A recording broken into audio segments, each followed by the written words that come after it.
Hello दोस्तों, science के इस क्लास में आज का टॉपिक है ओम का नियम, ओम्स लॉ। यानी कि ओम्स लॉ क्या होता है। एक्चुअल में ओम्स लॉ एक प्रकार से कहें तो विभवांतर और धारा के अनुपात को ओम्स लॉ कहा जाता है। यानी कि अगर इसकी परिभाषा लिखना जो है भाई कक्षा 10 में है तो पेपर में लिखने के लिए भी आ जाता है, तो इसलिए हम लिख के आपको बता रहे हैं कि ओम्स लॉ क्या होता है। चलिए आइए देखते हैं क्या होता है कि किसी धातु के तार में प्रवाहित होने वाली विद्युत धारा, यानी एक धातु का तार है जिसमें विद्युत धारा प्रवाहित हो रही है, तो उस धातु के तार में जो भी धारा प्रवाहित हो रही है उसके मध्य यानी कि तार के सिरों के बीच में, भाई ये तार है, इसमें आई धारा प्रवाहित हो रही है, तो इनके सिरों के बीच, इनके सिरों के बीच जो भी विभवांतर उत्पन्न होगा, क्या जो भी विभवांतर उत्पन्न होगा वह जो है विद्युत के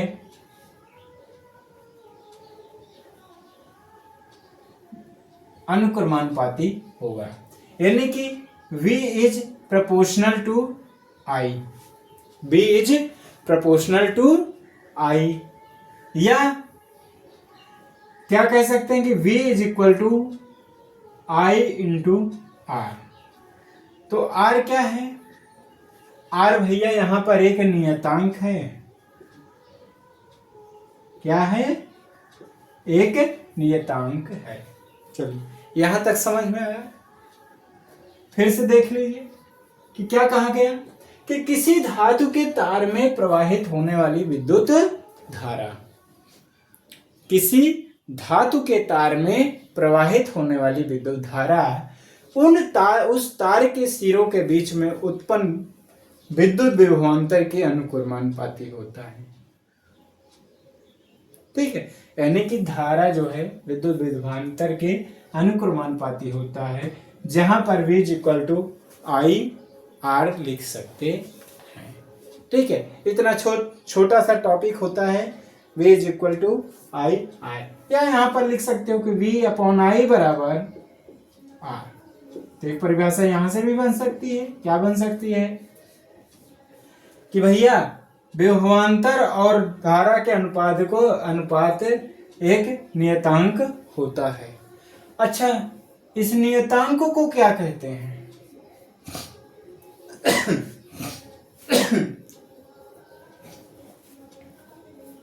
भाई इस नियतांक को क्या कहा जाता है? ये तो हम नियतांक है ही है, तो इस नियतांक को अनुक्रमानुपाती नियतांक कहते हैं। क्या कहते हैं? अनुक्रमानुपाती नियतांक कहते हैं। और जो कि होता क्या है? प्रतिरोध। क्या होता है? प्रतिरोध। अब भैया इसमें एक नया टॉपिक आ गया कि भैया सर प्रतिरोध क्या होता है। अब लो, तो भैया प्रतिरोध, देखो प्रतिरोध यानी कि जो रुकावट उत्पन्न करे। ठीक है, तो अगला टॉपिक ही है, क्या है? प्रतिरोध। अगला टॉपिक ही है, क्या है? प्रतिरोध। तो आइए देखते हैं प्रतिरोध क्या है। तो भैया आइए देखते हैं प्रतिरोध क्या होता है। तो अब मैंने बताया, क्या बताया कि प्रतिरोध यानी कि रुकावट उत्पन्न करना। किसमें रुकावट उत्पन्न करना?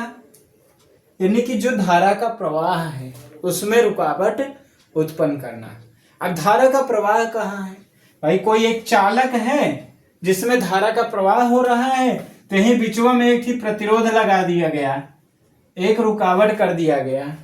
भाई यदि जैसे आप कहीं जा रहे हैं, दौड़ रहे हैं, आपकी गाड़ी जा रही, साइकिल जा रही है, तो बीचवा में क्या कर देते हैं? आपकी स्पीड कम करने के लिए सड़क पर एक ब्रेकर बनाया जाता है। क्या बनाया जाता है? ब्रेकर। तो जिससे आप अपनी स्पीड को क्या कर देते हैं? धीमा कर लेते हैं। तो वही चीज है यहां पर प्रतिरोध भी। क्या है? चालक का ऐसा गुण है जो उसमें प्रवाहित होने वाले विद्युत धारा का क्या करे? विरोध करे। विद्युत धारा के प्रवाह का विरोध करे, वही प्रतिरोध होता है। तो प्रतिरोध R बराबर होता क्या है? V upon I। R बराबर क्या होता है? V upon I। तो इसको याद रखिएगा, बहुत काम का है, और इसका भी मान याद रखिएगा। ठीक है, तो इस तरह से आपने दो टॉपिक समझे। कौन कौन से? कि ओम का नियम क्या है। फिर से एक बार भाई,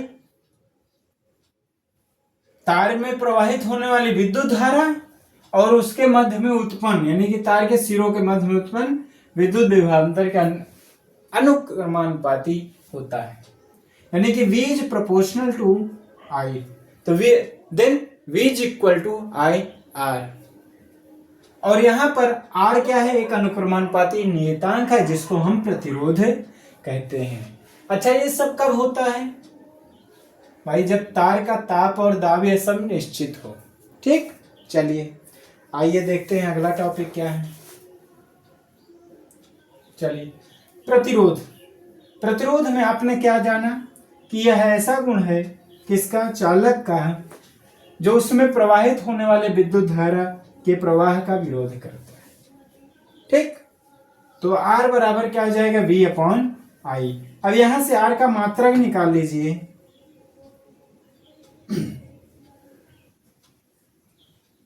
तो R का मात्रक क्या होगा? V का मात्रक, यानी कि विभवांतर का मात्रक,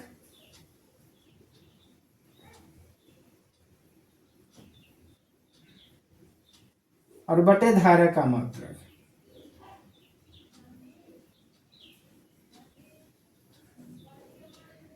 चलिए यहीं लिख देता हूं। तो बराबर विभवांतर का मात्रा आप जानते हैं क्या होता है? वोल्ट होता है। और धारा का मात्रा क्या होता है? एम्पियर होता है। तो इसका मात्रा क्या हो जाएगा? वोल्ट प्रति एम्पियर, या इसी के मात्रक को ओम कहा जाता है, यानी कि प्रतिरोध का एक मात्रक ओम भी होता है। ठीक, तो यहां तक समझ में आया? चलिए आगे आए तो फिर नोट कर लीजिए, और ना आया हो तो फिर से आप वीडियो रिवाइज करके रिपीट करके देख लीजिए। चलिए नोट करिए।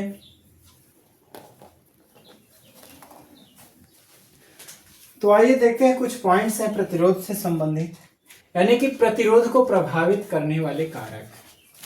ठीक, तो प्रतिरोध को प्रभावित करने वाले कारक कौन से हैं? सबसे पहला है तार की लंबाई।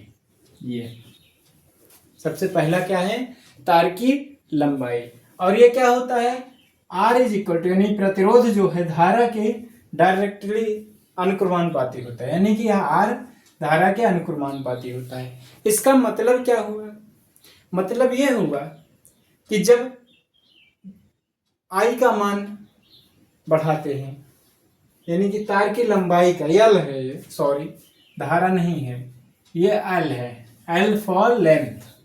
ठीक, यानी कि जब तार की लंबाई बढ़ाते हैं, क्या?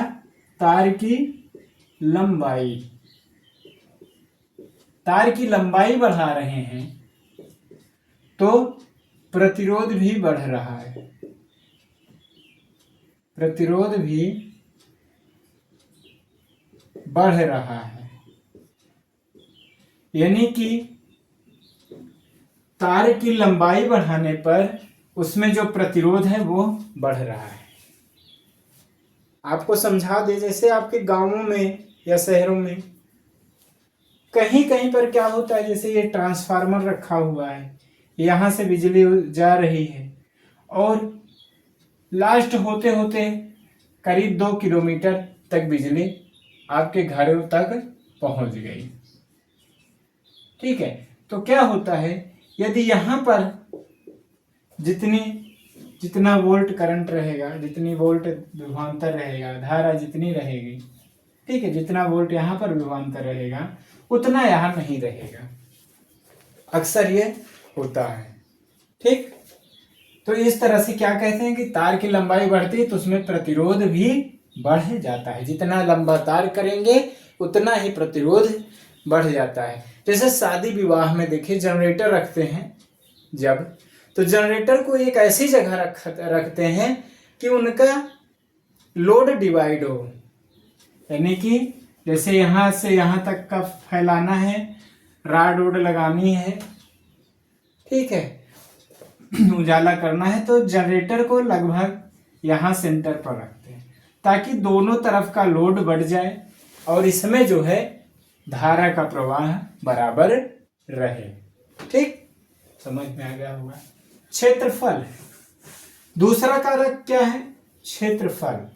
तो भैया क्षेत्रफल का मतलब यह हुआ कि यह जो है R यानी प्रतिरोध जो है क्षेत्रफल के अनुक्रमानुपाती होता है। ठीक, अनुक्रमानुपाती होने का मतलब क्या है बताइए? अनुक्रमानुपाती होने का मतलब है कि क्षेत्रफल में जितना भी वृद्धि करेंगे उतना प्रतिरोध कम होगा। ठीक, क्षेत्रफल में जितना वृद्धि करेंगे उतना प्रतिरोध कम होगा। ठीक है, समझ में आया? कहने का मतलब यहां पर यह हुआ कि एक मोटा तार ले लीजिए और एक पतला तार ले लीजिए। क्षेत्रफल का मतलब ये हुआ कि एक मोटा तार ले लीजिए और एक पतला। तो बता सकते हैं आप किस तार में जो है प्रतिरोध अधिक होगा? तो भैया पतले तार में प्रतिरोध अधिक होगा और मोटे तार में प्रतिरोध कम होगा। ठीक, चलिए समझ में आ गया होगा आई थिंक। दूसरा क्या है? ताप है। ताप बढ़ाने पर जो है प्रतिरोध बढ़ता है।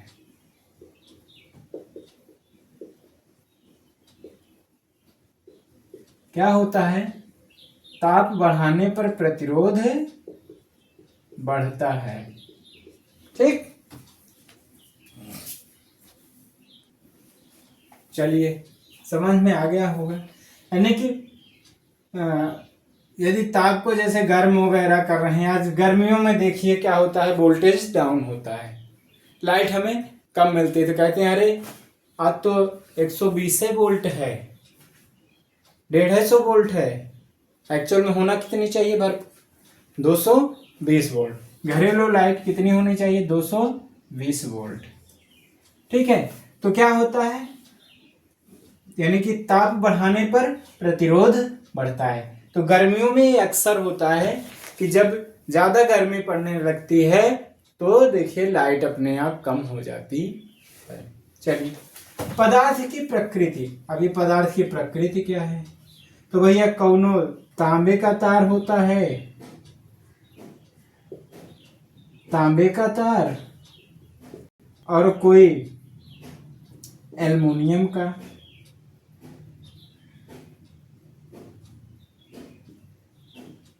ठीक है, एक तांबे का तार है तो एल्युमिनियम का तार है, तो जिसमें प्रतिरोध सबसे ज्यादा किसमें होगा? तांबे के तार में।